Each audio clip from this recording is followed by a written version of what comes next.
साली छोटकी के जीजा लके ऐनी देव घर में ला घुमा दू हमरा बोलू नैयो और बड़ बोलू नैयो और बड़ बोलू नैयो और हाँ साली छोटकी के जीजा लके ऐनी देव घर में ला घुमा दू हमरा बोलू नैयो और बड़ खिया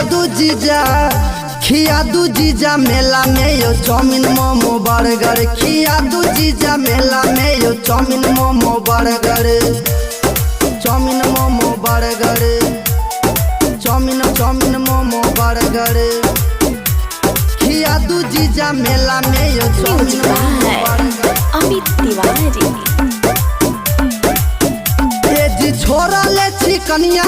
लके लिए साली देव घर में कीन दू न जीजा कान बाली चाउमीन मोमो बर्गर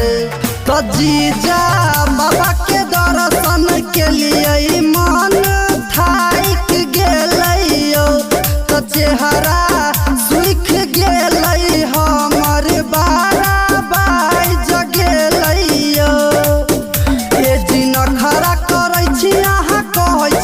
चल चल रूपू न जीजा किया करे छियै हरबर खिया दू जीजा मेला में यो चाउमीन मोमो बर्गर खिया दू जीजा मेला में यो chow mein momo burger chow mein momo burger chow mein momo burger खिया दू जीजा मेला में यो चाउमीन मोमो बर्गर अमित तिवारी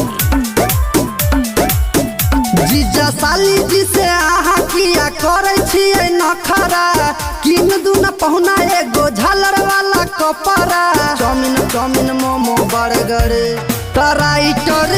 जीजा कमला बिहारी अहिला जलावा चढ़ाबै छी त गाना हिट होतै अहाँ के बाबा से विनती करै छी राजू पसंदी जीजा करू नैयो थर थर अहेला से बलि पर ढारै छी हम जल खिया